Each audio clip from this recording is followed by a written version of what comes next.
नमस्कार दोस्तों। आज हम लेकर आए हैं द हिडन हिंदू श्रृंखला के दूसरे भाग की रोचक कहानी। एक ऐसी किताब जो पहले भाग के रहस्यों को और गहरा करती है और पात्रों की असली पहचान, शक्तियों और उद्देश्य को सामने लाती है। अगर बुक एक ने आपको रहस्यों की दुनिया से परिचित करवाया था, तो बुक दो उस दुनिया के पर्दे पूरी तरह उठा देती है।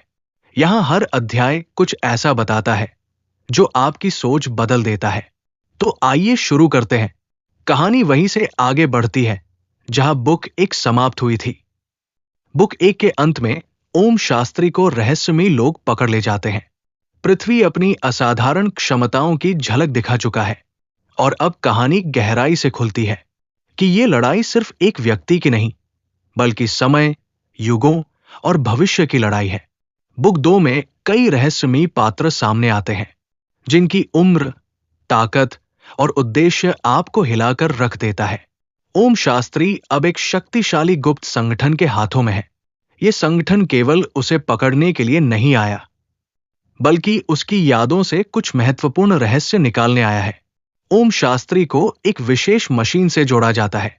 यह मशीन उसकी पिछले जन्मों की यादों को एक एक करके बाहर लाती है और यहीं से शुरू होती है पुनर्जन्मों की गाथा। बुक 2 का बड़ा हिस्सा ओम शास्त्री के पिछले जन्मों के इर्द गिर्द घूमता है। वो बताता है कि उसने प्राचीनतम गुरुकुलों में शिक्षा ली, उसने इतिहास के महानतम ऋषियों को देखा, वो कई युगों के उत्थान पतन का साक्षी रहा और कई जन्मों में उसे महत्वपूर्ण दायित्व सौंपे गए। उसकी कहानी सिर्फ अमरता की कहानी नहीं है, बल्कि ज्ञान, साधना, संघर्ष और भविष्य की भविष्यवाणी की कहानी है। ओम शास्त्री बताता है कि उसके कई जन्म युद्ध, राजनीति, योगिक साधना और अलौकिक शक्तियों से भरे थे। वो ऐसे लोगों के संपर्क में रहा जो मनुष्य होते हुए भी सामान्य मनुष्य नहीं थे, जो सदियों से जीवित थे और जिनकी भूमिका भविष्य को बचाने में थी। बुक 2 में यह स्पष्ट होता है कि ओम शास्त्री अकेला अमर नहीं है। पूरी दुनिया में कई ऐसे लोग हैं जो सप्तर्षि परंपरा से जुड़े हैं और जिन्होंने अपने शरीर को अद्भुत योगिक साधना से युगों तक जीवित रखा है। ये लोग देवताओं के ज्ञान के रक्षक हैं, अमृत ऊर्जा को धारण करने वाले विशेष मानव हैं और काली युग के भयावह अंत से संसार की रक्षा करने वालों में शामिल हैं। ओम शास्त्री स्वयं इसी परंपरा का हिस्सा है। बुक 2 पृथ्वी की पहचान पर भारी फोकस करती है। कई लोग उसे पहचानते हुए कहते हैं, तुम वही हो जिसकी हमने सदियों से प्रतीक्षा की है। अब पृथ्वी को भी समझ आने लगता है कि उसकी ताकत, उसका प्रशिक्षण, उसकी बुद्धि, ये सब संयोग नहीं, बल्कि किसी गहरे प्लान का हिस्सा थे। पृथ्वी को ऐसे ऐसे संकेत मिलते हैं कि शायद वह किसी महान आत्मा का पुनर्जन्म है, किसी दिव्य भविष्यवाणी का केंद्र है, या एक ऐसे प्रयोग का परिणाम जिसका उद्देश्य दुनिया को विनाश से बचाना है। लेकिन बुक 2 उसकी पहचान पूरी तरह उजागर नहीं करती, बस उसे और अधिक रहस्यमय बना देती है। बुक 2 में कई नए पात्र प्रवेश करते हैं। एक अग्नि, एक रहस्यमयी योद्धा जिसकी शक्ति आग की तरह प्रचंड है। वो ओम शास्त्री को जानता है, इतना कि उसकी पीड़ा को अपनी पीड़ा मानता है।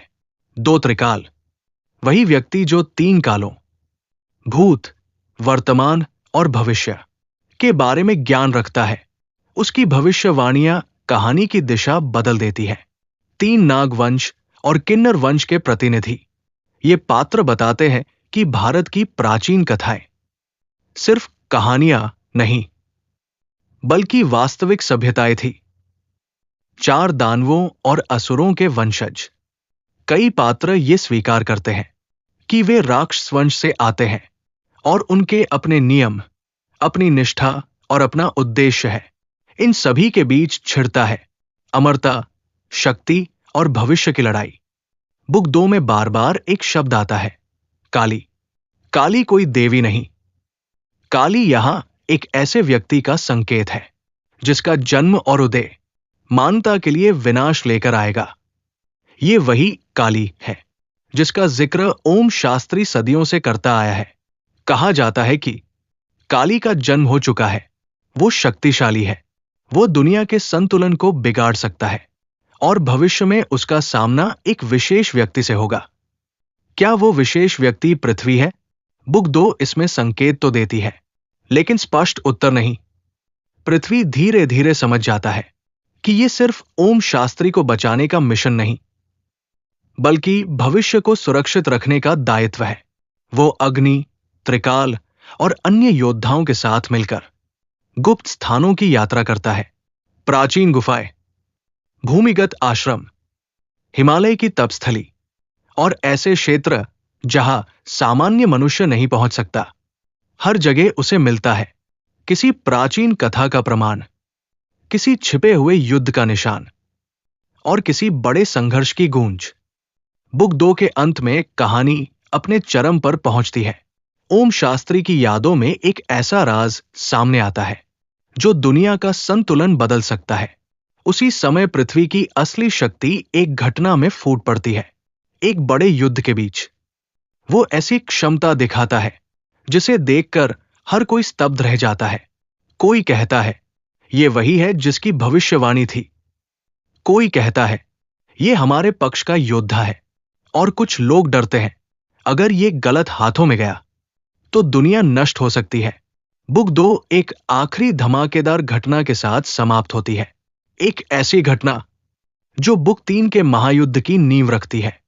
The hidden Hindu book 2 book 1 के रहस्यों को खोलता है और एक विशाल पौराणिक वैज्ञानिक ब्रह्मांड रचता है।